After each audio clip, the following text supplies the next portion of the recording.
प्रणाम। आज हम श्री कार्तिक महात्म्य कथा के 20वें अध्याय का अध्ययन करेंगे।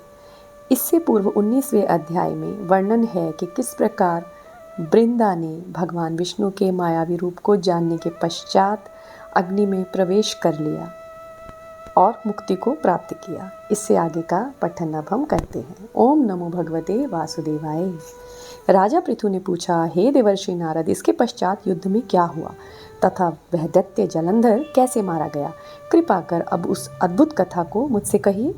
देवर्षि नारद जी बोले, जब गिरिजा वहां से अदृश्य हो गई और गंधर्वी माया भी विलीन हो गई, तब भगवान वृषध्वज चैतन्य हो गए। उन्होंने लौकिकता व्यस्त करते हुए बड़ा क्रोध किया। फिर भगवान शंकर जलंधर से युद्ध करने लगे। जलंधर शंकर के बाणों को काटने लगा, परंतु जब काट न सका तो उसने माया की पार्वती बनाकर अपने रथ पर बांध ली, जो शुंभ निशुंभ द्वारा विद्यमान थी और विलाप कर रही थी। तब अपनी प्रिय पार्वती को इस प्रकार कष्ट में पड़ा देखकर लौकिक लीला दिखाते हुए भगवान शंकर प्रकृत जनों की तरह व्याकुल हो उठे और उन्होंने अग्निपुंज की तरह भयंकर रौद्र रूप धारण कर लिया। अब उनके रौद्र रूप को देखकर कोई भी दैत्य उनके सामने खड़ा होने में समर्थ न हो सका और सब भागने छिपने लगे। यहाँ तक कि शुंभ निशुंभ भी युद्ध में स्थित होने को समर्थ न हो सके।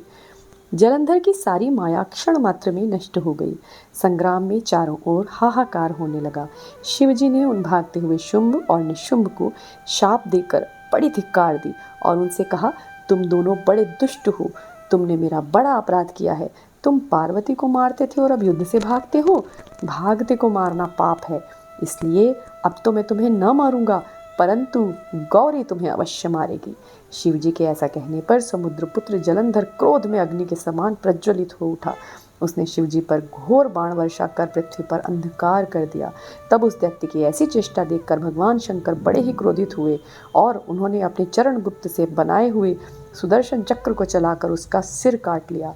एक प्रचंड शब्द के साथ उसका सिर पृथ्वी पर गिर पड़ा और महान हाहाकार होने लगा। अंजन पर्वत के समान उसके शरीर के 2 खंड हो गए।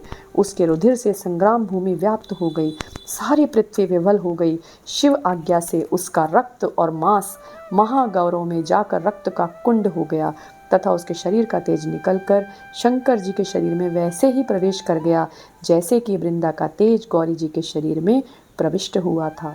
जलंधर को मरा हुआ देखकर देवता, गंधर्व और सभी प्रसन्न हो गए। और इस प्रकार श्री कार्तिक महात्म्य कथा का 20वां अध्याय संपन्न होता है। ओम नमो भगवते वासुदेवाय। प्रणाम।